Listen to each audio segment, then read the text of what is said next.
மலேசிய குடும்பத்துக்கு வணக்கம். ஆர்டிஎம் தமிழ் செய்திகள் உங்களுக்காக உங்களுடன் நான் புன் சியோங் பிரேம். இன்றைய தலைப்புச் செய்திகள். கோவிட்-19 RT-PCR சோதனை முறையை சார்ந்திருப்பதை குறைத்துக் கொள்வீர்.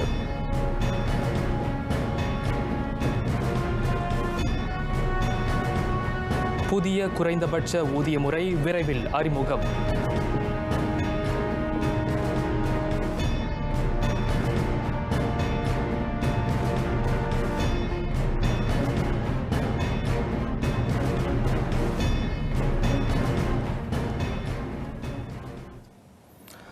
எண்டமிக் சூழலை நோக்கி நாடு பயணித்துக் கொண்டிருக்கும் இந்நேரத்தில் RT-PCR சோதனையை சார்ந்திருப்பதை மக்கள் குறைத்துக் கொள்ள வேண்டும். கோவிட்-19 தொற்றை கண்டறிய RTK ஆன்டிஜென் சோதனை முறை போதுமானதோடு அது சந்தையில் மலிவாகவும் எளிதில் கிடைக்கக்கூடிய வகையிலும் இருப்பதாக சுகாதார அமைச்சர் கைரி ஜமருடீன் தெரிவித்தார். கோவிட்-19 தொற்றை விரைந்து கண்டறிய RTK ஆன்டிஜென் சோதனை முறை போதுமானது என நிபுணர்கள் உறுதிப்படுத்தியிருப்பதாக அமைச்சர் கூறினார். RT-PCR சோதனை முறை மிகவும் துல்லியமானது. தொற்று உறுதிப்படுத்தப்பட்ட ஒருவர் அதிலிருந்து மீண்டிருந்தாலும் அது அவருக்கு தொற்று இருப்பதாகவே காண்பிக்கும். மேலும் RT-PCR சோதனையை விரைந்து மேற்கொள்ளவும் முடியாது. தொற்று கண்டிருப்பதை உறுதிப்படுத்த குறைந்தது 24 மணி நேரம் முதல் 48 மணி நேரம் வரை தேவைப்படும். ஒமிக்ரான் திரிபு அதிவேகமாக பரவும் இப்போதைய சூழலில் தொற்றை எளிதில் கண்டறிந்து தனிமைப்படுத்தி சிகிச்சை பெற RTK ஆன்டிஜென் பரிசோதனை முறையே சிறந்தது என கைரி எடுத்துரைத்தார். நாட்டில் நேற்று 22,535 பேருக்கு கோவிட்-19 தொற்று உறுதிப்படுத்தப்பட்டது. 25,356 பேர் தொற்றிலிருந்து குணமடைந்தனர். தொற்றுக்கு உள்ளானவர்களில் 185 பேர் 3 5ஆம் நிலை வரைக்குமான பாதிப்பை கொண்டவர்கள். 22,350 பேர் 1, 2ஆம் நிலை தொற்றுக்கு இலக்கானவர்கள் ஆவர். 384 பேர் தீவிர சிகிச்சை பிரிவில் அனுமதிக்கப்பட்டிருக்கும் வேளை 222 பேருக்கு மூச்சுக்கருவி பொருத்தப்பட்டுள்ளது. தொற்றால் நேற்று 87 பேர் உயிர் இழந்தனர். அவர்களில் 25 பேர் இறந்த நிலையில் மருத்துவமனைக்கு கொண்டு வரப்பட்டவர்கள். இதனிடையே 12 17 வயதுக்குட்பட்ட 13 வயதினரில் 91.2 விழுக்காட்டினர் இரு மருந்து அளவு கோவிட்-19 தடுப்பூசிகளை நிறைவு செய்துள்ளனர். அவர்களுள் 94.4 விழுக்காட்டினர் குறைந்தது முதல் மருந்தளவை பெற்றுள்ளதாக கோவிட் நாவ் அகப்பக்க தரவுகள் குறிப்பிடுகின்றன. 5 11 வயது வரையிலான சிறாரில் 32.9 விழுக்காட்டினருக்கு முதல் மருந்தளவு தடுப்பூசி செலுத்தப்பட்டுள்ளது. பெரியவர்களில் 97.5 விழுக்காட்டினர் இரு மருந்தளவுகளையும் 98.7 விழுக்காட்டினர் முதல் மருந்தளவையும் பெற்றுள்ள நிலையில் 64.9 விழுக்காட்டினர் ஊக்க மருந்தளவை செலுத்திக் கொண்டுள்ளனர். நேற்று மொத்தம் 45,025 மருந்தளவுகள் செலுத்தப்பட்டன. ஒரே மலேசியா மேம்பாட்டு நிறுவனம் 1MDB கடனுக்கான மீதமுள்ள அசலையும் வட்டியையும் அடைக்க அரசு இன்னும் 1,700 கோடி ரிங்கெட் நிதி பற்றாக்குறையை ஈடுகட்ட வேண்டியுள்ளது. அந்நிறுவனத்தின் மொத்தம் 3,880 கோடி ரிங்கெட் கடனை அடுத்த ஆண்டு தொடங்கி 2039ஆம் ஆண்டு வரைக்கும் அரசு அடைக்க வேண்டியிருப்பதாக நிதி அமைச்சர் தங்கு டத்துஸ்ரீ ஜஃப்ரோல் தங்கு அப்துல் அசீஸ் அவையில் தெரிவித்தார். நிதி அமைச்சின் அறக்கட்டளை கணக்கு நிதி வாயிலாக 1MDBயின் கடனையும் வட்டியையும் உட்படுத்திய 1,331 கோடி ரிங்கெட்டை அரசு அடைத்துள்ளது. தற்போது அந்த கணக்கு நிதியில் மீதமுள்ள 1,576 கோடி ரிங்கெட் அந்நிறுவனத்தின் அசலை அடைக்க போதவில்லை என அமைச்சர் சொன்னார். மக்களவையில் அமைச்சின் நிலையில் மாமன்னர் உரை மீதான விவாதங்களை நிறைவு செய்த போது தங்கு டத்துஸ்ரீ ஜஃப்ரோல் இதனை குறிப்பிட்டார். கையாடல் செய்யப்பட்ட 1MDB நிதியை திரும்பப் பெறும் முயற்சிகளை அரசாங்கம் தொடரும் என அவர் உறுதியளித்தார். பணி ஓய்வுக்கு முந்தைய நிதி மீட்பு இல்லை என்றால் EPF ஊழியர் சேமநிதி வாரியம் அதன் சந்தாதாரர்களுக்கு அறிவித்திருந்த கடந்த ஆண்டுக்கான லாப ஈவு 6.1 விழுக்காட்டை காட்டிலும் 6.7 விழுக்காடு வரையில் பதிவாகி இருக்கக்கூடும். அவ்வாரியத்தின் வழக்கமான சேமிப்பு திட்டத்திற்கு 6.1 விழுக்காடு அறிவிக்கப்பட்டிருந்தது. நிதியை மீட்காமல் இருந்தால் சந்தாதாரர்களுக்கு 540 கோடி ரிங்கேட் லாப ஈவை பகிர்ந்தளித்திருக்க முடியும் என தங்கு டத்தோஸ்ரீ ஜஃப்ரோல் அவையில் விளக்கினார். லாப ஈவில் ஏற்பட்ட அந்த 540 கோடி ரிங்கேட் இழப்பு நிதியை மீட்காமல் இருக்கும் 53 லட்சம் சந்தாதாரர்களுக்கு இபிஎஃப் குறைந்த லாபத்தை வழங்கியிருப்பதை அமைச்சர் சுட்டிக்காட்டினார். ஜம்போல் உறுப்பினர் டத்தோஸ்ரீ சலீம் ஷரீப் கேள்விக்கு விடை பகன்ற தங்கு டத்தோஸ்ரீ ஜஃப்ரோல் இவ்விவரங்களை வெளியிட்டார்.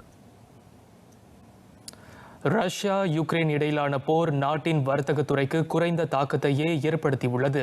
அவ்விரு நாடுகளுடனான மலேசியாவின் மொத்த வர்த்தக மதிப்பு 0.5% மட்டுமே என அனைத்துலக வாணிக தொழில்துறை துணை அமைச்சர் டத்தோ லிம்பான் ஹாங் விளக்கம் அளித்தார். இருப்பினும் இந்த போரால் வர்த்தகத்தின் மீது ஏற்படும் மறைமுக விளைவுகளை மலேசியா தொடர்ந்து கண்காணித்து வருவதாக அமைச்சர் குறிப்பிட்டார்.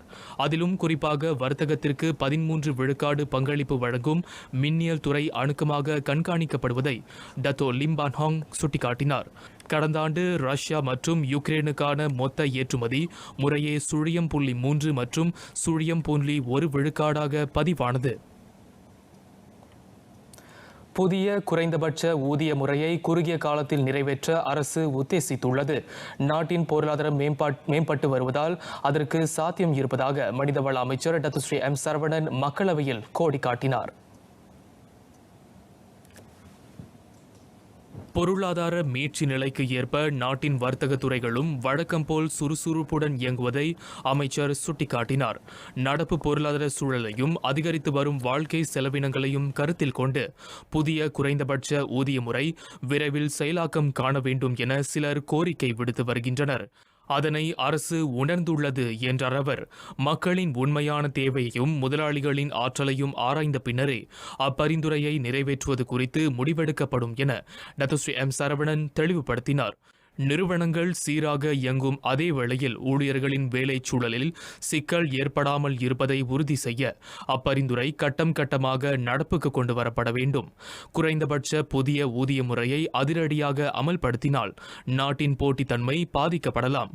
அவையில் நாடாளுமன்ற உறுப்பினர் எம் குலசேகரனின் கேள்விக்கு டத்துஸ்ரீ எம் சரவணன் பதில் உரைத்தார். மேலும் சில மக்களவை செய்திகள். நாட்டில் கைவிடப்பட்ட வீடமைப்பு திட்டங்களை மீண்டும் தொடர வீடமைப்பு ஊராட்சி அமைச்சு பல்வேறு முயற்சிகளை மேற்கொண்டு வருகிறது. தேக்கம் கண்டிருக்கும் திட்டங்களை ஒருங்கிணைத்து அவற்றுக்கு தீர்வு காணும் அதேவேளை ஆற்றல் மிக்க மேம்பாட்டாளர்களை அடையாளம் காண சிறப்பு குழுவை தோற்றுவிப்பதும் அதில் அடங்கும் என துணை அமைச்சர் டத்துஸ்ரீ டாக்டர் இஸ்மாயில் அப்துல் முத்தாலிப் தெரிவித்தார். 2019 முதல் 2021 வரை 51,631 இணைய மோசடிகள் பதிவு செய்யப்பட்டன. அந்த மோசடிகளில் 160 கோடி ரிங்கேட் இழப்பு ஏற்பட்டதாக உள்துறை துணை அமைச்சர் டத்தோ ஜோனத்தன் யாசின் தெரிவித்தார். இணையம் வழி பொருட்களை வாங்கிய 18,857 பேரும் மோசடிக்கு இலக்காகினர். இணைய மோசடிகளை களைய கண்காணிப்புகள் அதிகரிக்கப்படும் வேளை அவற்றில் ஈடுபடுவோர் மீது சட்ட நடவடிக்கை எடுக்கப்படும் என துணை அமைச்சர் எச்சரித்தார். இணையம் வாயிலான பண பரிவர்த்தனை சட்டத்தை செயலாக்கும் நடவடிக்கையில் உள்நாட்டு வாணிக பயனீட்டாளர் விவகார அமைச்சு ஈடுபட்டுள்ளது. அதற்காக அம்டேக் மலேசிய இலக்கவியல் பொருளாதார கழகமும் தொடர்புடைய தொழில்துறையினரும் இணைந்து செயல்படுவதாக அமைச்சர் டத்துஸ்ரீ அலெக்சாண்டர் நந்தாலிங்கி கூறினார். கோவிட்-19 பரவல், புத்தியல்பு ஆகியவற்றின் காரணமாக பொருட்களை வாங்க மலேசியர்கள் இணையத்தை அதிகம் நாடுவதாக அவர் குறிப்பிட்டார். தொடர்ந்து பேசிய அமைச்சர், தொழில்துறையினர் பயனீட்டாளர் நலனை பேண சில சட்ட திருத்த சீராய்வுகள் மேற்கொள்ளப்படுவதாக தெரிவித்தார். பயனீட்டாளர் பாதுகாப்பு சட்டம், கொள்முதல் சட்டம், கொள்ளை லாப தடுப்புச் சட்டம் ஆகியவை அவற்றில் அடங்கும். ஸ்லாங்கூரில் அடிக்கடி ஏற்படும் திடீர் வெள்ள பிரச்சினைக்கு மாநில அரசு அதிக முக்கியத்துவம் அளிக்க வேண்டும். அதற்கு விரைந்து தீர்வு காணும்படி ஸ்லாங்கூர் சுல்தான் ஷராஃபுடின் இட்ரிஷா அல்ஹாஜ் பணித்தார். உள்ளூர் மற்றும் வெளிநாட்டு தொழில்நுட்பம், நிபுணத்துவம் ஆகியவற்றை கொண்டு வெள்ள பிரச்சினைக்கு சிறந்த முறையில் உடனடி தீர்வு காணும்படி சுல்தான் ஷராஃபுடின் இட்ரிஷா அல்ஹாஜ் கேட்டுக்கொண்டார். ஸ்லாங்கூரில் 1971 ஆண்டு நிகழ்ந்த வெள்ள பேரிடரை படிப்பனையாக கொண்டு மாநில அரசாங்கம் பல்வேறு முன்னெச்சரிக்கை நடவடிக்கைகளை செயலாக்கியது. 65 லட்சம் மக்கள் தொகையை கொண்ட ஸ்லாங்கூரில் இனி வரும் காலங்களில் வெள்ளத்தை எதிர்கொள்ள உகந்த திட்டங்கள் வரையப்பட வேண்டும். தமது மாநில மக்கள் இனியும் வெள்ள பிரச்சனையால் மழையால் அவதியுறக்கூடாது. அத்துடன் இவ்விவகாரத்திற்கு தீர்வு காண தொடர்புடைய அதிகாரிகள், நிறுவனங்கள், துறைகள் ஆகியவை இணைந்து முழு மூச்சுடன் செயலாற்ற வேண்டும் என சுல்தான் ஷரஃபுடின் இட்ரிஸ் ஷா வலியுறுத்தினார். கெடாவில் பருவநிலை மாற்றத்தால் 5 மாவட்டங்களில் திடீர் வெள்ளம் ஏற்படுவதற்கான ஆபத்து கண்டறியப்பட்டுள்ளது. குபாங் பசு, குலேம், பாலிங், கொத்தஸ்தா, குவாலமுடா ஆகிய மாவட்டங்களில் வெள்ள பேரிடர் நிகழும் ஆபத்து இருப்பதாக மாநில பொது தற்காப்பு படை இயக்குநர் லெப்டினன்ட் கர்னல் அவாங் அஸ்காண்டா அம்பான் யாக்கோப் தெரிவித்தார். கடந்த நவம்பர் 3ஆம் தேதி தொடங்கிய வடகிழக்கு பருவக்காற்று முற்று பெற்றது. இன்று தொடங்கி வரும் மே வரை பருவநிலை மாற்றம் ஏற்படும் என மலேசிய வானிலை ஆய்வுத்துறை தெரிவித்தது. அதனால் இடியுடன் கூடிய கனமழை பெய்யும். மரங்கள் வேரோடு சாய்வதுடன் மாலையில் இடிமின்னலுடன் கூடிய கனமழை மக்களின் பாதுகாப்பிற்கு ஊறு விளைவிக்கக்கூடும் எனவும் எச்சரிக்கப்பட்டுள்ளது.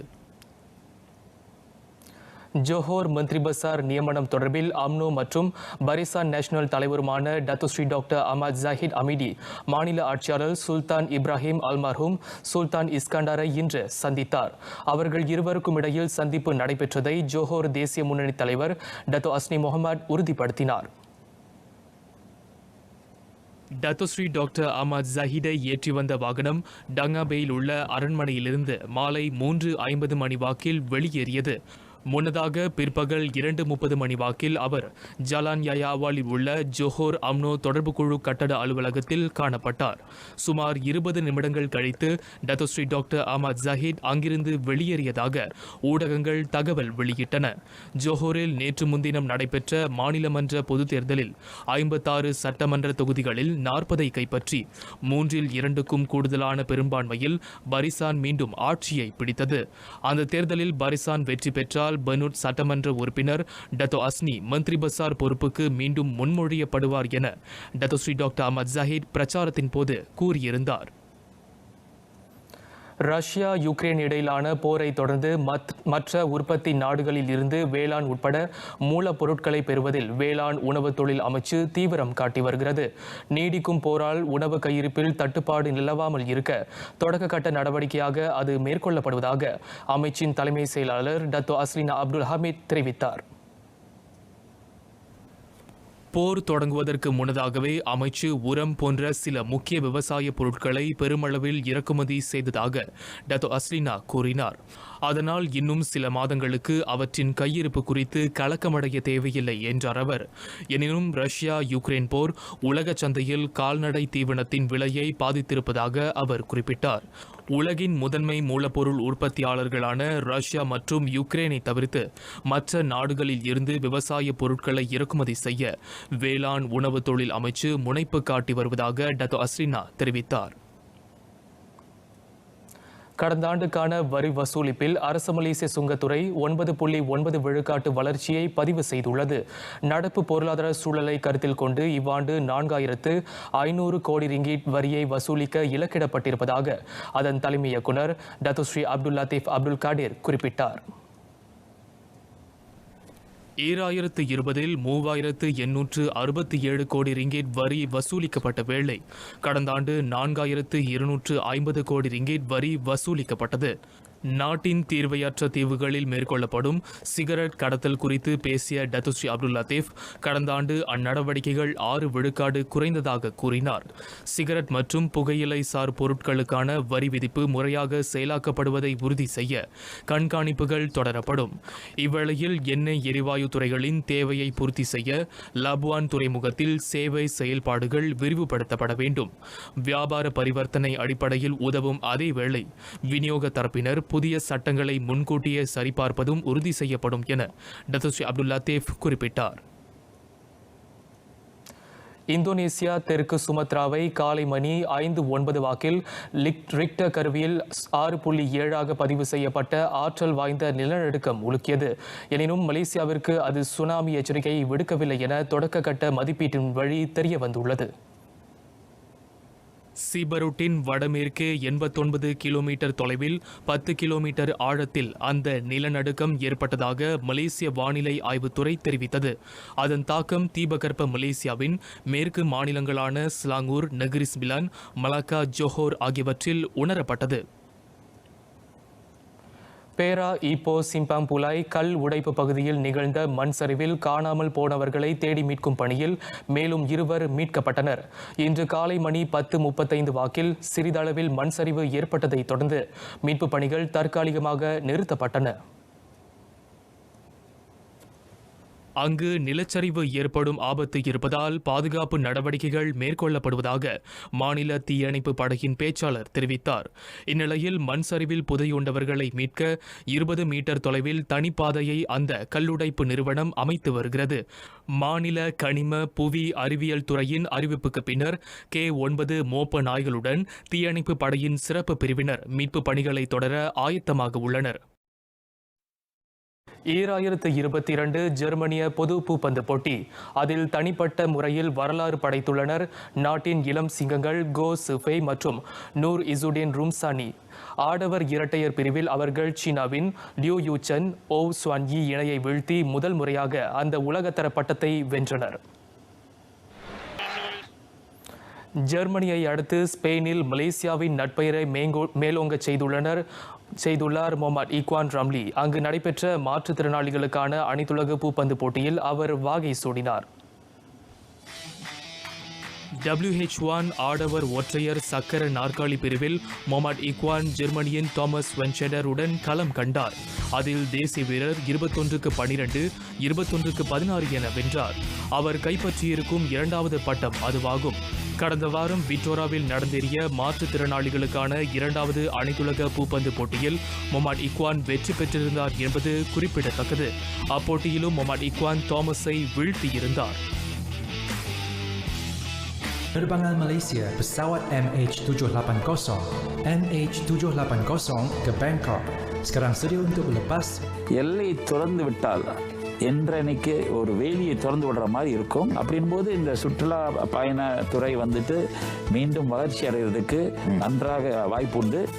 அட்லீஸ்ட் 2 டோஸ் குத்திட்டாங்கன்னா அந்த மாதிரி கண்ட்ரிஸ் அவங்க கொடுக்கறது பெட்டர் நான் நினைக்கிறேன். போயிட்டு வந்தவங்களுக்கு இருக்குமா இல்லையா நம்மளுக்கு தெரியல. ஸோ அவங்க அந்த குவாரண்டைனில் இருந்து அதுக்கப்புறம் வந்தால் பெட்டர்னு நான் நினைக்கிறேன்.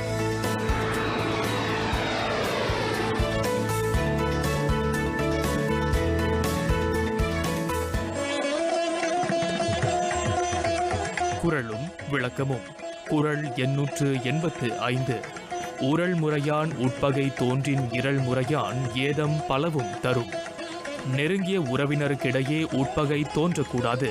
அப்படி தோன்றினால் அந்த உட்பகையானது அவர்களுக்கு கேடு விளைவிக்கும் என தமிழ்மறை பகர்கின்றது.